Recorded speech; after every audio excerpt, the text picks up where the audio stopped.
What's going on, America? This is Kevin in Kevin's Corner. Good Googly Moo, okay?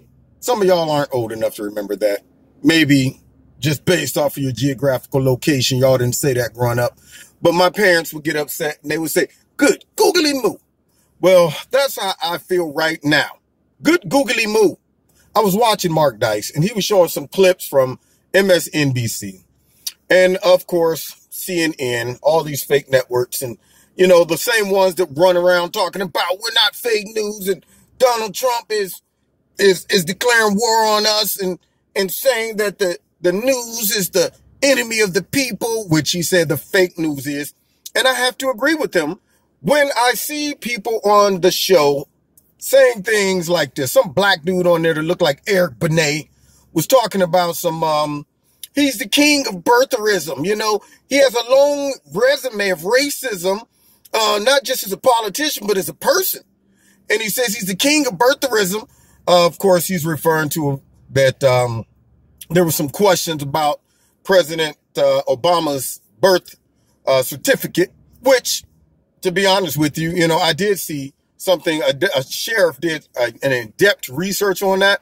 And he showed some forensic science that shows that the birth certificate that was presented could have been altered. And I'm just saying. But nonetheless, the assumption is that President Trump, you know, was against Obama simply because he was black and has some questions about him based off of him just being black, not just being a sorry president.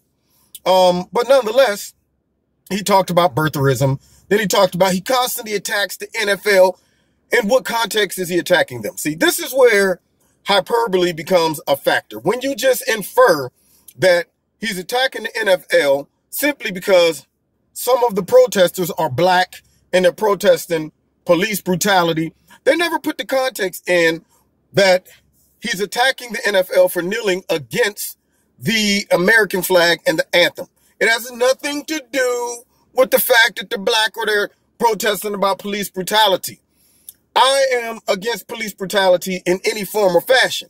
But let's be strategic about your protests. Let's not alienate half of your audience and your support because you want to do it on your boss's time, first of all, and on people's leisure time when they're watching football. If you're really that serious and you got that much clout as an athlete, do it on your day off. Go down to the police station, host a news conference. I'm sure some people will come down and support that. But don't do it on TV when you're supposed to be getting ready for the game and you're offending not just white, but you're offending black, you're offending Hispanic, you're offending all kind of loyal, patriotic Americans who died for the flag. But yet they don't want to talk about that. They want to make it seem like Trump simply talks about the NFL because he's just racist and don't like the black players. Then he talked about how he stands here. Now, y'all ready for this one? He stands on the neck of black people so he can appear taller to white people. Give me some examples, Eric Benet. That's what I want to know. Don't get up there just making statements like that you can't support. And the commentator there is just sitting there letting them get away with it. No question, no pushback, nothing. Probably just sitting there bobbing his head up and down. Yup, like a bobblehead. That's right. Yeah, an instigator. You bring this dude on with no pushback. You know what would be great? Have an alternative black person that sees things differently, or they're baiting with another black person who's pushing a racial divide or racial narrative. For the simple fact, sometimes they bring these black people on here, they start whining about racism, and it's like, oh, we can't say anything about the way they feel because they're black and they're entitled to feel the way they feel. And if we act like we're pushing back against them because they're black, we're going to be viewed as not being tolerant and sympathetic to their needs and their plight and their position. And yeah, so we're going to let them get away with just throwing out wild, reckless statements that have no merit to it. But if another black person gets on and says, dude, you sound like a fool.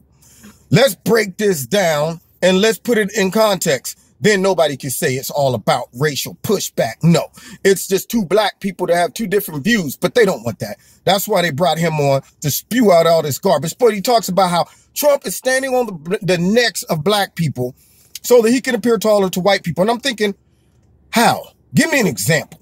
How he specifically attacked a black person, how he didn't attack him, how he has put any policies in place that harm black people, that is geared to segregate black people, to discourage black people, to make them less wealthy, to make them more segregated, disenfranchised, something. Give me some evidence. Don't just throw something stupid like that, which MSNBC just let the guy get away with. You know, and then he said that this president is a white nationalist and a white supremacist, and the basis of his whole campaign was built on white supremacy and white entitlement. And I'm thinking, here we go again. What are you talking about? Which one of his policies is really implementing white supremacy? I think he is distinguishing the difference between legal citizens, illegal citizens. Guess what? Black people here in America are entitled legal citizens. Hispanics that were born here, legal citizens. All the people who even migrated here legally are American citizens. They're black, white, Asian, Jewish, all types, but they're legal. People coming in from the outside, illegal. That is not white supremacy. Okay, that is maybe American supremacy, but it ain't white supremacy. And for them to sit back and talk about his policies were built on white supremacy, I'm thinking, how dumb do you think, you know, but I can't say that anymore. I want to say, how dumb do you think people are? But every time I turn on the TV and I hear people out in the streets regurgitating this nonsense, I go, well, it's working. Somebody's out there buying it. It's kind of like, I guarantee you, when somebody came out with the pet rock, I bet you people were sitting in the boardroom like, let me get this straight. How dumb do you think people are? People are going to buy a rock. I mean, there's rocks everywhere. You can go out and just pick one up and say it's your pet. This will never work. But yet they made it work and people were buying pet rocks. Good Googaly Moo. That's what I'm saying. Good Googaly Moo when I hear this. But yet these stations, they're not pushing back. They're not pushing back at all. So then Mark Dice shows another clip of a lady on MSNBC and some guy. Y'all ready for this garbage? This guy gets up here and he says that President Trump is now, and this lady say he is now in the category of Putin, kind of like in his axis of evil when it comes down to all the European nations that look at us. And I'm thinking, I don't think that's how they view us. But nonetheless, they try to put him in this category. Now, the commentator was trying to push back because I know everybody knows they're fake news and they let people come on there and spew out garbage like that and division and make these wild, tall statements. So I think she was getting kind of uncomfortable, like, wow, we brought y'all on to trash the president, but y'all are going a little too far by putting him into the category of some of the world's most dominant, corrupt dictators. And she was like, well, I think that's a little, strong. I don't know if we could put him in the category of Vladimir Putin and all them. And then the guy cuts in, he's talking about, it's even worse than that. He would, if he could. And she said, and the lady interrupted him. She said, well, it's not like he's out there killing people or anything. And the lady who she was interviewing comes back and says, well, he would if he could. Good Googly Moo. That's what I say to that. You mean to tell me you're going to sit up there on national TV where you are free to get out there and spew that type of fear, garbage, rhetoric, lies, inferences, and you have the nerve to say that the president of the United States is in the category of Vladimir Putin and all of the other major dictators and would kill Americans if he could, that he opposed.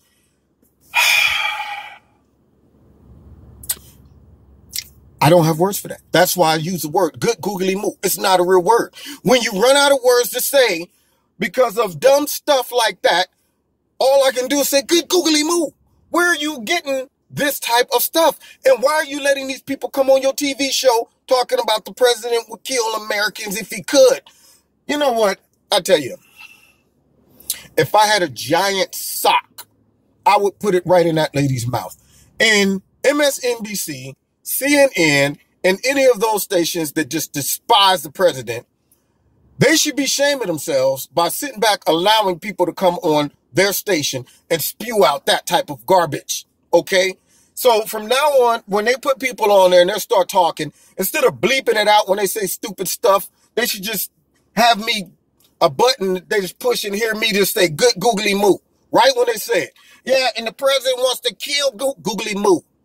And the president is in the same category as people like good Googly Moo. That's what they should have. Just a button that just blurps it out with me saying, good Googly Moo. How could you get up there and say something stupid like that? Anyway, you've been listening to Kevin and Kevin's Corner.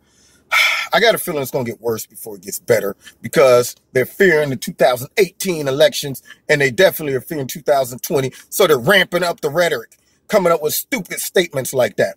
Anyway, you've been listening to Kevin and Kevin's Corner. Find me Wednesday night, 7:30, Kevin's Corner, my live radio talk show. And also check me out on Facebook, Twitter.